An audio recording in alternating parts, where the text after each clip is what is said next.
უძველეს ქრისტიანულ სახელმწიფოებს, საქართველოსა და კვიპროს შორის ისტორიულ და კულტურულ ურთიერთობებზე მრავალი დოკუმენტი მოგვითხრობს.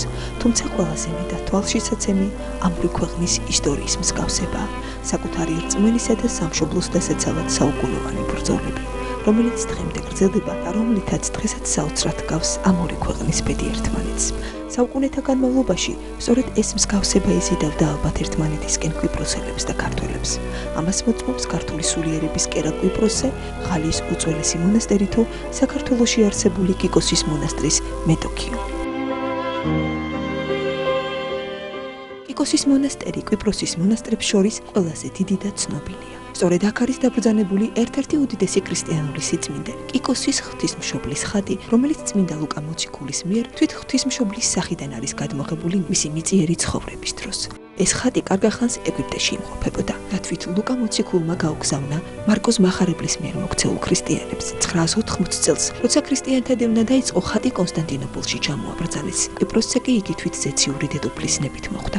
ერთხელ იმპერატორის ნაცვალი ბიზანტიელი დიდებული შვილებზე სანადიროდ გაემართა. ტროოდოსის დღეებში მთის ბილიკზე ნაცვალი მეუდაბნოე ესაიას შეხვდა. განდეგილი ლოცულობდა და დიდებულს არ მიესალმა. აღშფოთებულმა მანუელმა მსახურებს უბრძანა დასწეოდნენ მეუდაბნოეს და სასტიკად ეცემათ. მალე კუნძულის მართვას მძიმე სელი შეეყარა და ლოგინად ჩავარდა. მას გაახსენდა უსამართლოდ დასჯილი ბერი და მსახურები წაროვლინა, რომ ბოდიში მოეხადათ. ესაიამ შეუნდო დიდებულს და მისი გამიჯანმრთელებისთვის ილოცა. მანუელი განიკურნა და მეუდაბნოეს ნებისმიერი თხოვნის შესრულება აღუთქვა. განდეგილმა განუცხადა, მქონდა ხილვა, რომ კონსტანტინოპოლში იმპერატორ ალექსი კომნენოსთან უნდა გაემგზავრო და კვიპროსზე ჩამოიტანო ღვთისმშობლის საწაუთმოქმედი ხატი, რომელიც ლუკა მოციქულმა დაწერაო, მაგრამ მანუელმა ვერ გაბედა იმპერატორს ხლებოდა და იმას გადასჭერდა, რომ ესაიას ტაძრის ასაგებად ფული შეეწინა. მშენებლობა თავყოვნებრივ დაიწყო. იმ ხანებში იმპერატორის ქალიშვილს ისეთივე სენი შეეყარა, როგორიც მანუელს. კუნძულის გამგებელმა ამაში ღვთის განგება დაინახა, წარუდგა იმპერატორს და მეუდაბნოე მამის შესახებ უამბო. ესაია კონსტანტინოპოლში მიიწვიეს. ისიც მანუელთან ერთად იმპერატორს ეახლა. მეფის ასული განიკურნა, მაგრამ იმპერატორი დანაპირების შესრულებას არ ჩქარობდა. მაშინ ქალიშვილი ისევ ლოგინად ჩავარდა. ალექსი კომნენოსმა მოინანია ურჩობა, მაგრამ ხატთან განშორება უმძიმდა. გადაწყვიტა კიდევ ერთხელ გამოეცადა ბერი. მან სასწაუთმოქმედი ხატის ზუსტი ასლი შეუკვეთა. განდეგილს ორივე აჩვენა და არჩევანი მას მიანდო. უხუცესმა ილოცა და პასუხად სასწაუთმოქმედ ხატზე ფუტკარი დაჯდა. ფუტკარი როგორც სიმბოლო კიკოსის მონასტრისა, დღესაც ყველა ხატსა და ფრესკაზეა გამოსახული. იმპერატორი ვეღარ ეურჩა ღვთისნებას და იძულებული გახდა ხატი ესაიასთვის გაეტანებინა, მაგრამ ბრძანა.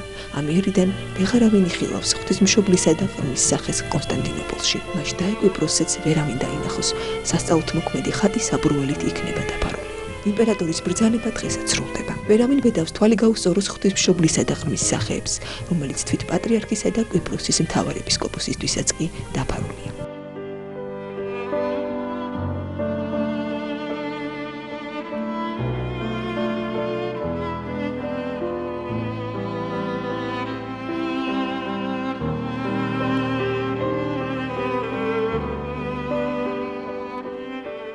კიკოსისა და საქართველოს მრავალ საუკუნოვან ურთიერთობებზე მეტყველებს მონასტრის მუზეუმი.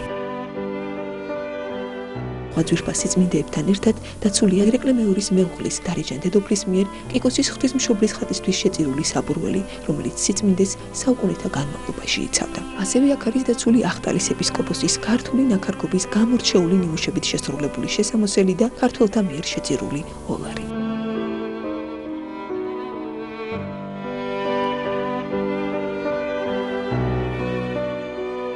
კიკოსის მონასტერი დღეს ცნობილია მთელ მსოფლიოში, როგორც ერთ-ერთი სასწაუთმოქმედი ხატი ყოვლადწმინდის ღვთისმშობლის. დღესაც ჩვენიერის წარმომადგენლები გურვალედ ლოცულობენ ამ წმინდა მონასტერში, რათა მოქცეს უფალმა მშვიდობა და დიდი წყალობა. მოწყალებასა შენსა მოვილტით, ყოვლადწმინდა ღვთისმშობელო.